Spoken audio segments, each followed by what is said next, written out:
And welcome back to Cinema Vino. Hope you guys are having a good Thanksgiving week. We're going to do a look back at an episode from 2022 this week. Bad Santa, one of the most inappropriate and memorable Christmas movies ever made. And then we're going to kick off next week with a schedule of brand new Christmas movies. We got some heavy hitters, some all-time classics. So enjoy, and we will see you guys next week.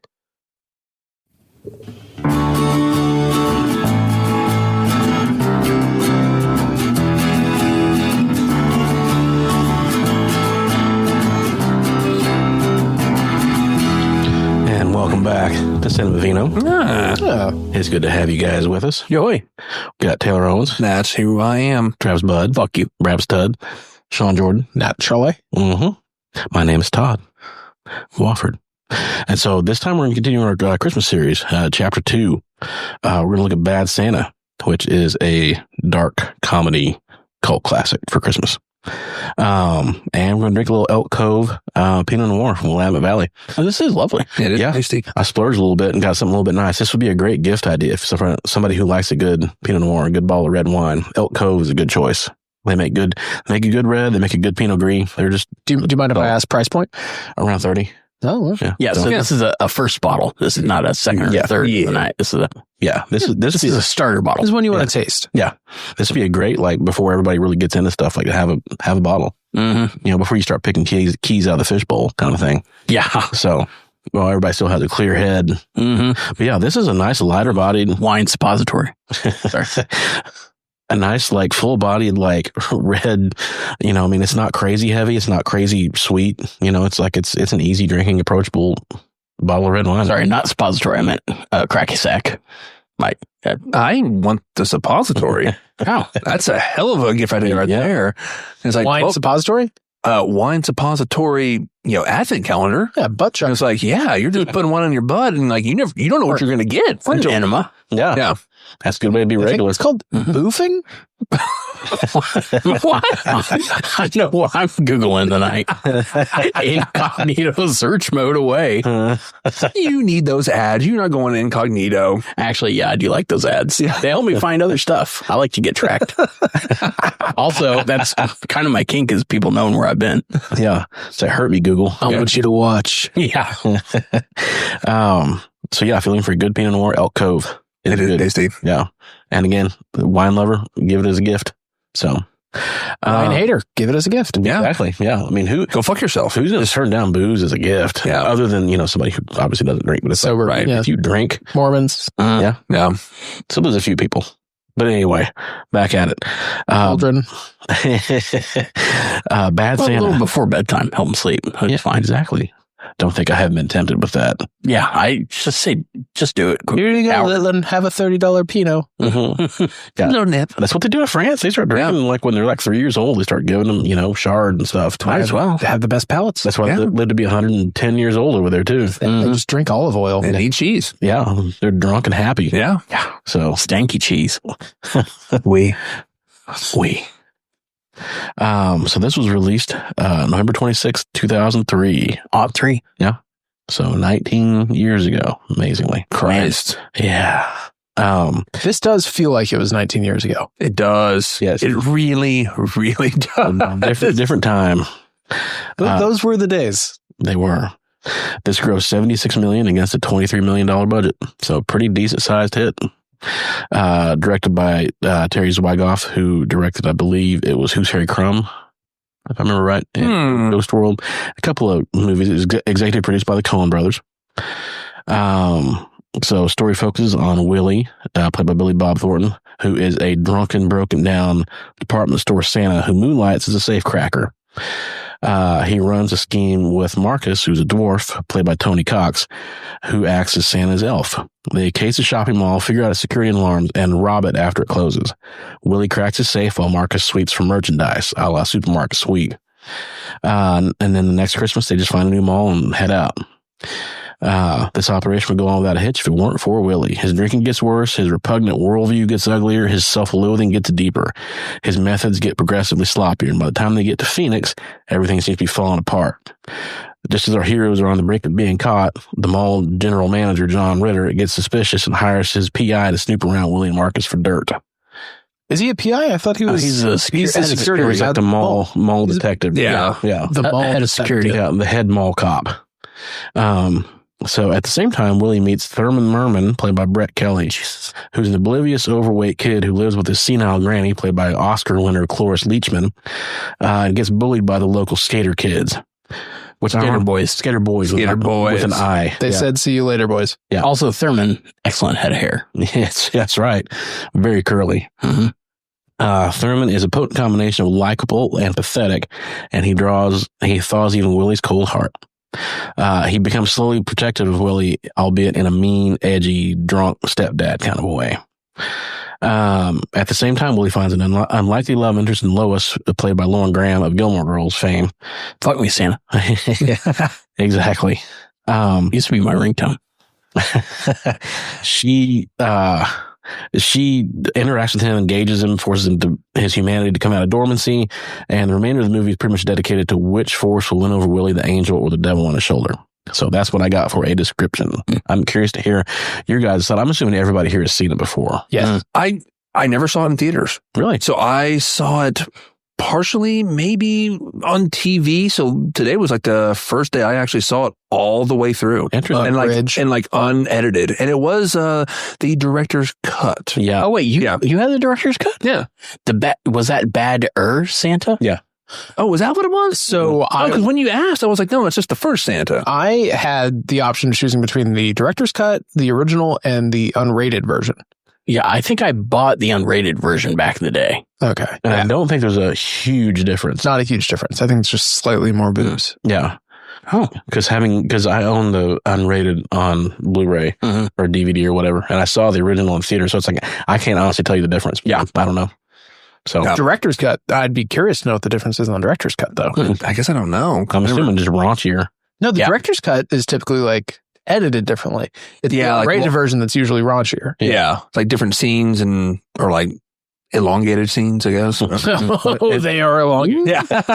In this situation, though, it's like raunchy is like this movie's only currency. I know. Yeah. I would assume if there's more of it, it's going to be raunchier, or if it's edited differently. Well, did you ever see the Beer Fest unrated version? Yes. Mm-hmm. That one is just them throwing in tits randomly. Yes. Yeah. That was just, and that should have been the original film. Like, You need no to go back context and tits. check that out, I guess. So A lot of boobas. I'm curious to hear thoughts. Was it your text ringtone or like your call ringtone? That's what I was kind of curious about. What is it? Oh, it was my call ringtone. Like, was fuck me, Santa, fuck me, Santa. Fuck me, Santa. Yeah. I don't believe that for a second. Be a great wait. text ringtone. But Taylor, it sounded funny, so I said it out loud. Just a new bit. Look, I just want you guys to think I'm cool, okay? Well, you're still cool in my book. Oh, Yeah, you're all right. Yeah. Say, what'd you think? I'm going to go ahead and take it from here. Whenever I'm gonna let you finish. But whenever Thurman gets the wedgied, was anybody else concerned about the hue of his I'm supposed sure that whitey was on tidies? purpose.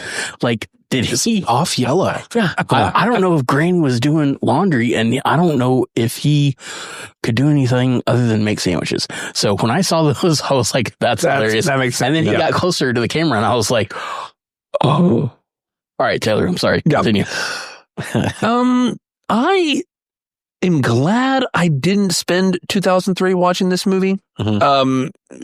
And maybe, guys, I hate to say it, maybe I've gotten a little older. Like, I knew all the classic lines out of that. And like, I think I'd seen enough on TV or the YouTube, seen all the, what is it with you and sandwiches, kid, all the Billy Bob Thornton, just all the great lines. But after watching it in full today, I don't know if I would like watch it again. I think it was funny. Yeah. And I was like, oh, this is great. But it's one of those movies where once the shock value kind of wears off, what's left? Yeah. It's like, okay, well, it's just, we're going to push the limits of raunchiness. We're going to have a weird storyline. Actually, the storyline I thought was really good. Mhm. But I was like, yeah, I get it. I see why people liked it a lot. But it wasn't my bag. I'd still give it a great rating, but it was like, there were obviously, I know Travis had gone, he mentioned that. And it was one of my favorite lines. I don't think I'd seen the line, but he was like, hey, early on, Billy Bob Thornton, I guess the prostitute is like, hey, come here. And she's like, Nah. Last time I did that, I didn't shit right for a week. And it was just like, that was a great, I mean, there's just so many great one-liners. Octavia Spencer. Who, would go on to win an Academy Award. Yeah. This movie has several Academy Academy Award. Yeah. And it was Billy Bob Thornton have an Academy Award? He does. Yeah. Sling Blade. Yep. There you go. And so it was just, it was a hilarious movie. And I actually liked the lines and I liked the acting. You know, there was a few times where I thought Billy Bob Thornton, I was like, man, God, I feel like he's just like overacting the character quite a bit. Yeah. But I still loved him for his character. I actually liked the storyline. And it was, you know, you kind of knew it going in. It was like, well, this movie, he's going to have a change of heart. And he did. Yeah. And it was, but I would say if I saw this movie in 2003, I probably would have loved it. But I was doing a little bit of research and do you know how many great fucking films came out in 2003? I Googled it earlier and I was like, oh, well, like what made me not want to watch this film? Like, how did I miss it? I'm like, Cat in the Hat with Mike Myers. A thing called Elf. Mm-hmm. And I was like, or something that kind of really took me off was Old School. Yeah. Old School was on there. Mm-hmm. Finding Nemo. It was like they were talking about the top 10 films, which I mean, not ones that I like rewatch, but like I know Finding Nemo was there. I think, and one of the X-Men was there. The Matrix Reloaded. Mm-hmm. A little thing called Lord of the Rings, Return of the King. Yeah, that film did okay. Mm-hmm. Good number. Yeah, it was around Christmas too. Exactly. And that's why I was like, well, how did I was like, how did I miss this film? Like, I mean, like, I don't remember it being a big thing that even my friends were talking about. Like, hey, we're going to go see this in theaters. Yeah. I guess I might just slip under the radar for me. And I was like, well, there's a lot of damn good films. Terminator 3 also came out, as I think we saw. Yeah. X-Men 2. Yeah. Yes. X-Men United. Fucking great film. Hulk came out. Eric Bana. Ang Lee Hulk. Oh, yeah. And so there were like some really great films that came out. And I was like, man, I don't even know. Maybe I just was burnt out on movies by the time it came out. But could be. Ultimately, I would say this film, I would legitimately recommend this to people. I'd be like, this is a great film. Was it one of my favorites? Nah, probably no. I mean, great one-liners. Is it a Christmas movie I'm probably going to watch again? No. Yeah. But it is raunchy enough. And I do think it's funny enough that people should watch it. I'd give it like a 6.5. It's like maybe a 7 to entice people and, I'd be like, yeah, I'm like, oh, you gave it a 7. Yeah, I'll watch it. Yeah. Not that my reviews mean anything, but I will say, great film, just wasn't tickling my pickle. And it could have been just because I watched it when I was like, just chilling at home. Yeah. When like in the mood, I was still kind of maybe doing a little bit of doing my real job. I was like kind of doing a little typing and I was like, oh, yeah, that was kind of funny. All right. And it was like, I was like, yeah. So maybe I wasn't too focused on it, but still. I would definitely recommend it. It needs to be watched. I do love the raunchiness, and actually, I fucking love Billy Bob Thornton in it. And R.I.P. Ritter. Yeah. I love John Ritter. And we'll get to my something in the and that was his last live action movie. Yeah. Wait, really? He died before this? He died before it came out. Yeah. Mm-hmm. And he died. He was on the set of a show. Sitcom, with Katie Seagal and Haley Kawako. Yeah. It was like 8 Simple Rules for dating my daughter. Teenage daughter. Way too goddamn long of a line. It just got to be called 8 Simple Rules. Yeah. But Bernie Mac also. Rest in peace. Yeah. Well, and Bernie Mac didn't die too long after this either. Just a few years. 6? Yeah, somewhere around there. 07, 08. Yeah, he made that long ago? He made a couple more Oceans movies, but then he died. Yeah, it was crazy. They could have used him in 08. He died in 08. Damn. Shit, that seems a long time ago. Yeah, I know. It's crazy. Yeah. So, Travi? I thought I love John Ritter in this, but like severely underutilized. Yeah. As well as like Cloris Leachman, she just got to show up and then chill in a recliner acting dead. And then every once in a while I was like, oh, I'll get up and make you some sandwiches. Like it was almost comedic how well known of a comic she is and was used not at all. They were like, do you just want to show up and hang out in a robe for a couple hours? Well, Again, an Oscar winner. Yeah. Yes. And then so many other people, let's see who. Alex Borstein, who is the voice of Lois, and she's in all the Amy Sherman Palladino shows. Yeah. She's a great actress. I saw this not in theaters, but our buddy Kyle was like, oh shit, you gotta see this. This is fucking hilarious. So when it came out on DVD and then they had the unrated, I don't know why, but I was always buying the unrated. I'm like, okay, same. fine. Yeah. They came out with a theatrical release.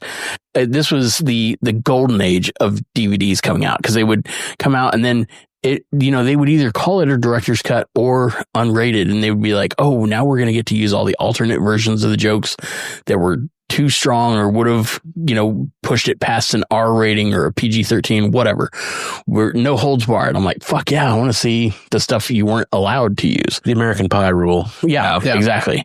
So I think American Pie was who revolutionized rated versions. Because it was like those early 2000s. It was like, there was the Anchorman, Uncut, South Park, Old School had theirs. It was like Road Trip. Yeah. It was like, there were all these. And it was like that classic time of like going to Barnes and Noble and buying DVDs. Yeah. Like I had a DVD collection. I still do to this day. Most of which from Barnes & Noble. And I'm certain Bad Santa is probably in that DVD collection, because I think, I've got it somewhere. I'm sure. But same. But it was Badder Santa, the unrated version or whatever. And we've talked about it. I mentioned it on this podcast again. Netflix is great, but there are so many special features that don't come out anymore on DVDs, because they're just like, oh, whatever. Yeah, bloopers, gag reels, behind the scenes, like the Lord of the Rings. Like behind the scenes stuff, like all of how they made, like it was basically a masterclass in special effects and stuff. Like that was awesome. I'm getting off topic, but I remember our buddy Kyle was like, this is fucking hilarious. You got to see this fat kid get like hit in the dick. It's my favorite part of the movie. And I saw it. I was like, oh, that's pretty goddamn funny. But I remember really, again, laughing my ass off with Billy Bob Thornton in the tub with the washcloth. He goes, God damn it, what the fuck? Yeah. What's up with you? Goddamn sandwiches, kid. And then the other part was when the kid cuts his hand and is going, ow, ow. The sound is funny, but then him running down the stairs being fat, hilarious. I remember laughing at that, not at the blood or the pain, just God, hilarious. Also, the things that obviously in good old 2022 are very frowned upon these days, but I still think if they were to make this movie today, they would have said all of that, because that's I think so. Exactly who this character is. He's supposed to be like Michael Scott to the umpteenth power. Like he's just absolutely, this is an example of what not to do and who not to be. Yeah. Like if there's a wrong thing to do in a situation, he's going to do exactly that and break the handle off. Yeah. It's going to be bad. And so it's just so much absurdist comedy and, just shock and awe and trying to be, I guess, on social media presence, they call it like trying to be an edgelord, like, oh, I'm edgy and cool, or like I'm trying to just skirt all of the rules without breaking out. Like that's this movie in a nutshell. Yeah. All of the little person jokes, and it doesn't stop. Yeah. It doesn't stop the entire way through, and it's kind of fucking hilarious. Now, I didn't laugh at it nearly as much now as I did then, back in '03. Much like Taylor, I'm like, I can see how my younger self would have enjoyed this, but like at this point, I'm like, there's a reason I've seen this, and there's a reason why I haven't watched it again in probably 10 or 15 years. Yeah. Like I haven't felt the need. Been a long time. Yeah. I can see it. It's not a part of my yearly, like Christmas watch list. Yeah. I give it a 6. From nostalgia, just a wink at my younger self. I'm like, oh yeah. And then a laugh at a few of the jokes. And it's nice to see Bernie Mac and John Ritter again. Lauren Graham, always thought was hot. Mm-hmm. I liked her in this. Didn't make any sense that she was like, no. She was like, ooh, I like this guy because he's shoddily wearing a Santa deal. Yeah. I was like, is this supposed to be, I never got, outside the movie, Angelina Jolie being like, Billy Bob Thornton, yes, please. I don't know. He's back in a hog. Maybe he's the older version. Yeah, he's the older version of Pete Davidson from 2003. He's 2003 Pete Davidson. He had big dick energy before. Yeah, and maybe that was, don't know, don't get it. But Yeah, that's where that review has Okay. Yeah, it's like, yeah. So you're just jealous of Billy Bob's huge hog. I guess. That's where those baggy pants. I'd be curious. I'm curious enough to open that advent calendar to see what's in there. It's an Advil. Yeah. How do you guys feel about candy corn? Hate candy. It's a scourge. Yeah. Yeah. I would like to see those sandwiches that kid was making. I would too. How much lettuce do you want? I don't know, kid. Like a normal amount of lettuce. How much lettuce people like want on a sandwich? I trust your judgment. Which, side note, if you were living in a neighborhood where people lit like bags with candles in them, how strong would your urge be to go stamp every one of them? Every single one of those would catch fire. It's like bubble wrap. Yeah. And for some reason, I kept thinking of the 40-year-old virgin was like, it's like a bag of sand. Like a bag of sand. That was also an early appearance of the guy from Veep. He's in a bunch of stuff. Yeah. Yeah. He's a good actor. He is. He's great at getting a door slammed in his face. Yeah. Sean, what do you think?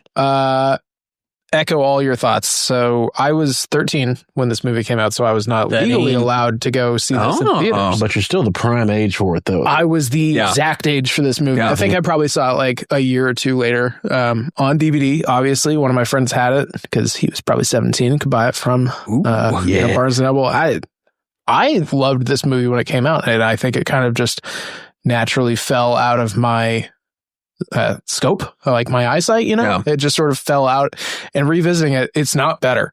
It was a lot better in 2003, 2005, that era. I don't know. It just doesn't age well. The comedy is kind of mean, and I think mean comedy has kind of fallen out with the age of like bullying. Like that's just kind of a thing of the past. I mean, bullying obviously still happens, but I think to an extent, like in 2003, there was like more glorified bullying. Yeah. I don't know. And this movie kind of like, because even like in Superbad, like they got bullied kind of, early. He got spit on. Bullying is funny. Yeah, like touche. Yeah, but it was like I didn't think about that. Like there was kind of like there was a lot of bullying early on, but nowadays that wouldn't really fly. Now, I mean, Billy Bob did. I feel like he beat the shit out of the kid later on, but it was because Superbad came out in 2008. Was it? It was like I feel like it was 7 or 8. Well, and I feel like the big difference there is Superbad was written from the perspective of the kid getting bullied. Yeah, this was written from the perspective of the bully. Yeah, like, that's true. Yeah. Watching Billy Bob Thornton, who did great, the acting was great. He did exactly what the part required. But it's just sort of like watching a guy just be mean for 2 hours, and this isn't fun. I mean, there's jokes in there, but it's just like this isn't fun for anybody. Yeah. I don't know. It's. I think that's where it's like a sign of the times of like a lot of those jokes would still be funny today, but I think the tone of the movie is just so far removed from where we are now as a society. No. Other than that, I mean, I think it's great just seeing Bernie Mac was honestly hilarious in this, where he's just like slurping on the orange. Yeah. Like, well, he's just peeling an orange and every. So like, and it was like, and I think that was one of the funny. So I had it on subtitles, but it was like Ritter's like, oh, well, I heard these noises. He's like, how do we fire him? And I think in the subtitle, and you kind of hear him like he's kind of like, I think he chokes on it at one point. Like, and I was like, is he choking on that? Like off camera? And was like, is he choking on that? It was like, it was like the perfect time. And I'm like, all right, that's pretty good. Well, it reminded me of a bit from 30 Rock where Alec Baldwin's character has like some negotiation with his Trinidadian nanny au pair, and she just doesn't talk the entire time. She just like is peeling an orange, and he's just trying to like haggle her down, and he prides himself as being like this big negotiator, and she just looks at him and just goes, so what we gonna do? And he's just like, this woman completely defeated me at my own game. And so then there's a scene like 10 minutes later where he's in a boardroom and he just does the exact same thing, just starts peeling an orange, and he just goes, what we gonna do? This reminded me of just like Bernie Mac just slurping an orange piece, and he's just like, can't fire him. I can't do it. I wanted to see more of like Billy Bob Thornton like trolling the big and tall section. I wanted to see how that went down. Yeah. No, the joke was about him having sex with a larger lady, but it was definitely with Lorelai, right? Like it was just in the big and tall like dressing room. Maybe. I don't know. Yeah. I think he just found a woman over there, and I don't know. I think they left it ambiguous. yeah, He did. And I thought the implication was that it was her, but I guess it could have been a larger lady. I think it's like the briefcase in Pulp Fiction. You fill it in. Yeah, you don't know. You decide the And mystery. Billy Bob Thornton filled it in. Yeah, he do what he want. You're not going to shit right for a week. No, man. But before we finish, or Sean, I have to interrupt. But like, what were the 3 Bs at the very end when he has the gun pointed at him, and he was like, "Man," it was like. What were the 3 Bs? Oh, yeah. And he said something because the last one was butt fucking or something like that. And he's just like 3 Bs. Booze. What was it? I don't think that was in my version. Yeah, it was like booze. Oh, was it? I remember it. I just like Yeah. And then too much booze, too much something, too much butt fucking. It's like 3 Bs. It's like I was like, okay, that line was fucking funny. That one I'll give it. Yeah. Yeah. Steve, what was your final rating 6? Yeah. I'd give it a 6. Yeah. I mean, it has its own special place in my heart, but it's a Christmas movie to me. Soft 6. Yeah. I was Soft like, 6, yeah. Yeah. I was like 6.5 was fine. my I was like, nickname in high school? yeah. Soft 6. Yeah. It can be an 8. You just gotta tease it. It just depends. You wish. So anyway, I enjoyed this a lot back in the day. I will say I saw this in theaters, and there was a group of people that walked out of the theater for me. What was the demographic of those people? Older women, Yeah. probably 50 plus women. Yeah. Did they have a lot of pearls that they could clutch? Yeah, they were clutching imaginary pearls. My. It was when he said that he beat the shit out of some kids. Yeah. And he's like, made me feel good about myself. It's like, oh my goodness. And then he just got up and left. So that was the turning point. That was like towards the end. Yeah. Yeah. They made it that far. So, yeah. That's like in Midsummer when people walked out. It's like, you made it quite a ways in the movie. It's like, you've come this far.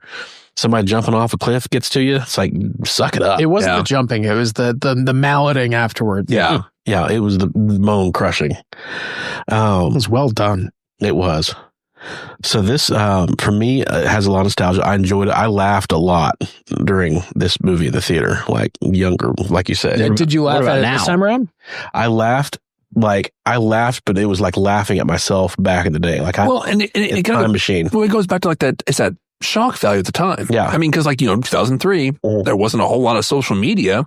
And so it's like, you didn't know what to expect, and so you went in there, you're just glossy-eyed over, and you're like, oh my God, he said penis. Yeah. And you start giggling, and it was like, but now you're like, yeah, I saw that on the news yesterday. And it was like, it's like you're almost desensitized to it. I just saw a lady get beheaded on Reddit. Yeah. So it's like, Well, also, they never did show like whatever detective was after him and like in his hotel room.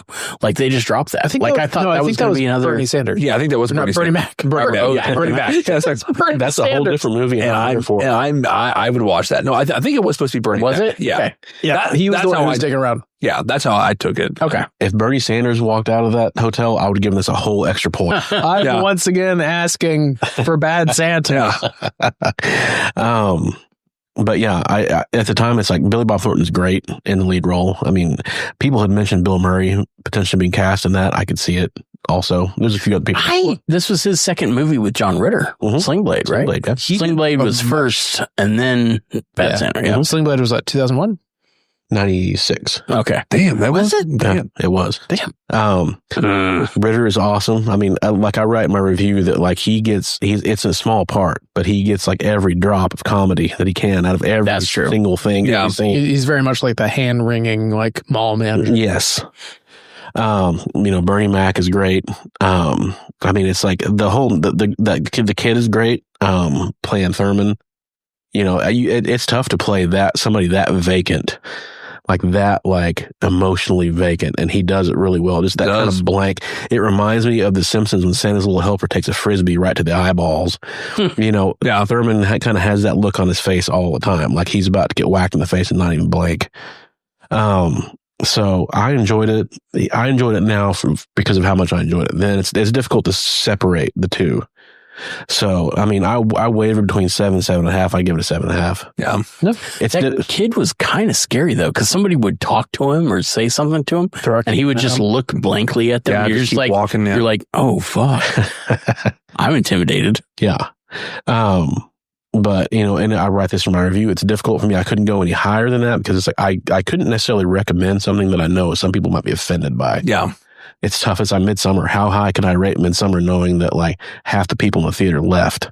You know, it's like. But you also have to know what it is going into it, right? Yeah. I didn't go into this movie expecting like something that was PC. Oh, exactly. No, exactly. And I think that's why I said like I would recommend it to somebody. Yeah. Like, I mean, you know, give them a little, hey, this is, I mean, every movie says it now. It's like, this is for mature audiences only. Yeah. I was like, but it is funny to think that like in a 1 month span, this and Elf came out, and Elf is a flat out Christmas classic now. Yes. And like Bad Santa just came out within same month of that. Yeah. Every just 1 month. And it's just crazy to see how those two have been. Exactly. Well, I mean, one is like an R film. And No, then exactly. The other But is PG-13. So like the wide appeal, I guess, too.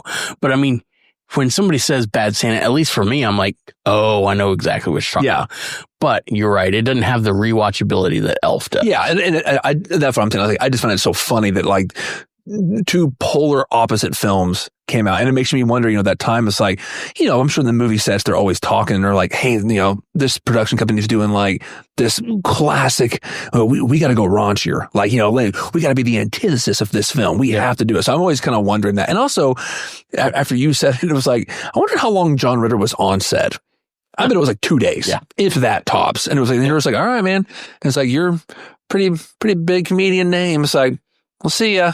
Well, like, because most of his scenes are in that office. exactly. Yeah. And then he has one scene on like the escalator or whatever where And that's it. Billy Bob Thornton's like, you saying there's something wrong with my gear? Yeah. My fuck stick? You see my fuck stick for? Yeah, this has been another episode of Cinema Vino. And we thank you guys very much.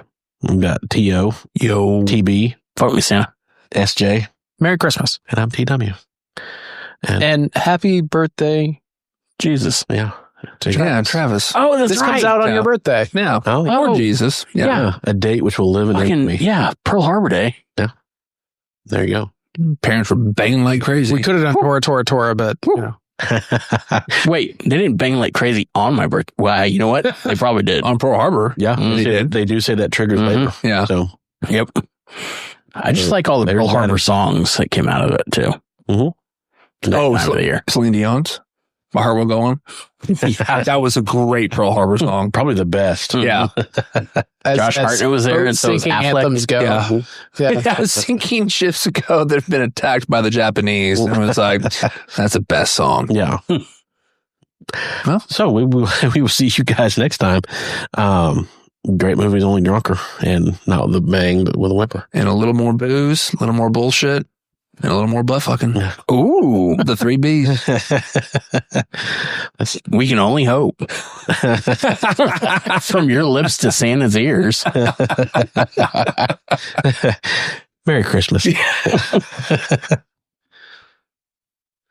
Be sure to listen, rate, and subscribe at Apple Podcasts, Spotify, Castbox, or wherever you listen to podcasts. Our website is at cinemavino.net, and reviews of these films can be found at toddwoffordmovies.com.